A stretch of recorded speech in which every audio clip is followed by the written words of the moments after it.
Tuhan pasti sanggup.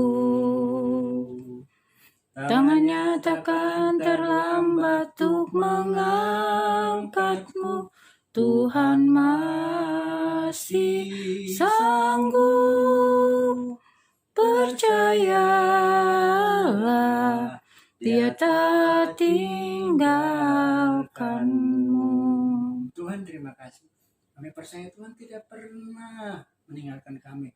Tuhan selalu hadir dan Tuhan selalu ingin menolong kami kalau kami memintanya, dan Tuhan melihat isi hati kami supaya kami mengutamakan Tuhan, supaya iman kami semakin bertumbuh, semakin luar biasa mempermuliakan nama Tuhan. Dalam nama Yesus kami berdoa dan mengucap syukur. Amin. Nah, Bapak Ibu, kita akan bicara masalah iman. Iman kepada Yesus. Di zaman sekarang ini, dari beberapa dekade yang lalu, ya 1 dekade lah, kita sudah tahu robot banyak digunakan di berbagai industri. Industri makan minum, restoran, hotel, pabrikan, semua menggunakan robot. Karena robot efektif, efisien. Dia nggak pernah mogok, nggak pernah malas, tidak pernah lalai, selalu mentaati perintah sesuai yang sudah diprogram. Nah, Bapak Ibu, dia bisa bekerja 24 jam sehari, 7 hari dalam seminggu. Jadi sangat luar biasa, hasilnya memuaskan. Sampai-sampai orang mempunyai ide yang gila, ingin menikah dengan robot. Kenapa? Karena dia nggak rewel. Manut, disuruh ini begini oke, suruh begitu oke.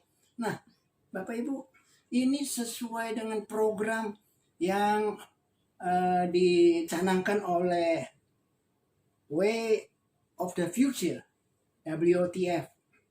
Itu yang didirikan, bahkan dideklarasikan menggunakan, memanfaatkan kecerdasan artificial intelligence yang sekarang juga banyak digunakan untuk menghasilkan uang dari HP dan lain sebagainya. Nah, itu di sebuah agama baru yang dijadikan oleh siapa? Oleh Anthony Lewandowski, mantan eksekutif Google dan Uber. Ini adalah sebuah agama baru. Wah, luar biasa ini. Sedang digandrungi oleh orang-orang yang tidak bertuhan. Bahkan anak-anak muda sekarang, dia berpikir, kalau ke Tuhan lama, wah ini aja. Contoh yang mudah. Bapak Ibu kalau mau tanya apa-apa, nggak ngerti ini itu, tanya apa? Mbah Google. Mbah Google bisa menjawab semuanya. Luar biasa. Jadi, sekali lagi, ini manusia kawin dengan robot yang terprogram menuruti semua keinginan tanpa syarat. Nah, orang yang melakukan ini dia nggak memikirkan kewajarannya, kebenarannya, bahkan akhlak moralnya. Ya, luar biasa.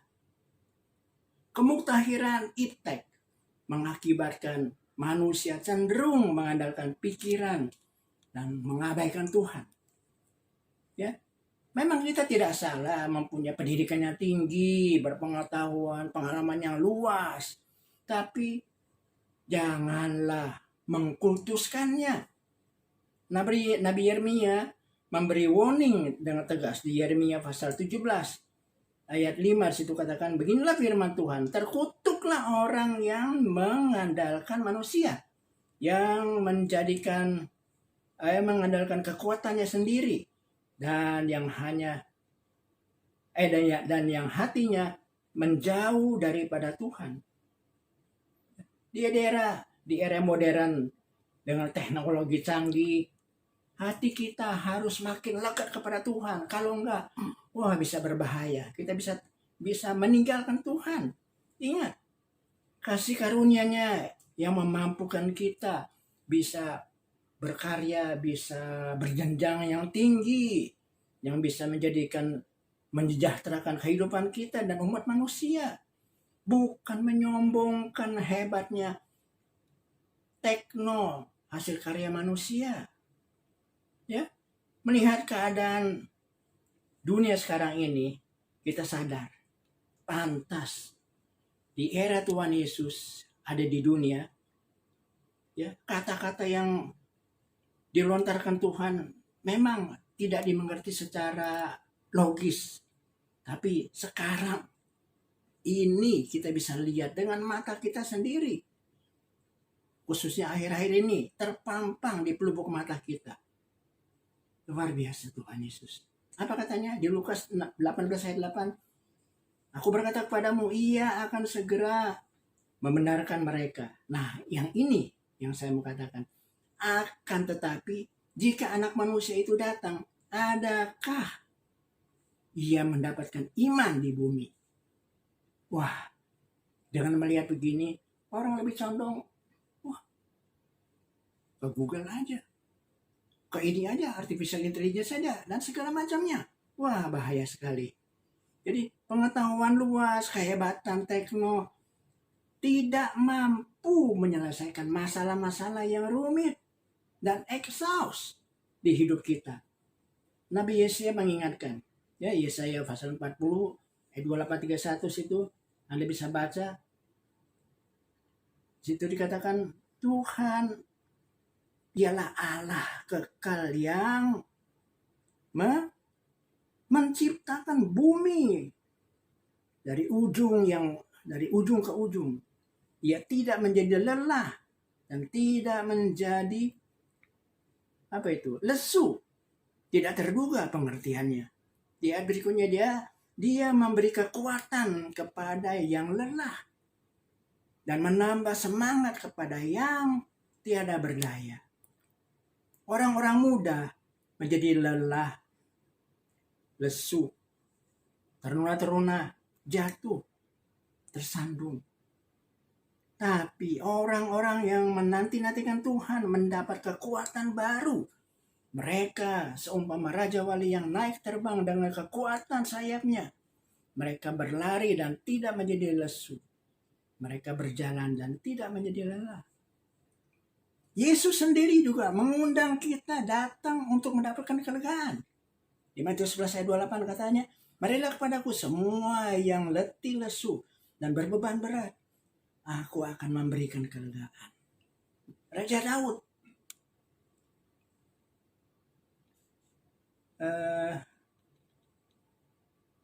dalam Mazmurnya dikatakan, bawalah aku berjalan dalam kebenaran-Mu dan ajarlah aku, sebab Engkaulah Allah yang menyelamatkan aku. Engkau ku nanti-nantikan sepanjang hari. Siapa itu jalan? Siapa itu kebenaran? Kita lihat, Yesuslah yang dituju oleh Daud. Yohanes 14 ayat 6 katakan, kata Yesus kepadanya, akulah jalan dan kebenaran dan hidup. Tidak ada seorang pun yang datang kepada Bapa kalau tidak melalui aku. Jadi percayalah, Tuhan tidak pernah tinggalkan kita. Dia memberikan akses untuk kuatkan dan topang kita menghadapi semua jenis persoalan yang terjadi. Sekali lagi, jangan kita cepat putus asa, tetapi percaya dan bergantung kepada Tuhan Yesus. Dia sumber dan pengharapan kita. Kita harus menaruh iman ini. Nggak mungkin secara matematis urusan hati, urusan perasaan, urusan pengharapan bisa dikalkulasi, bisa diprogram. Tidak bisa.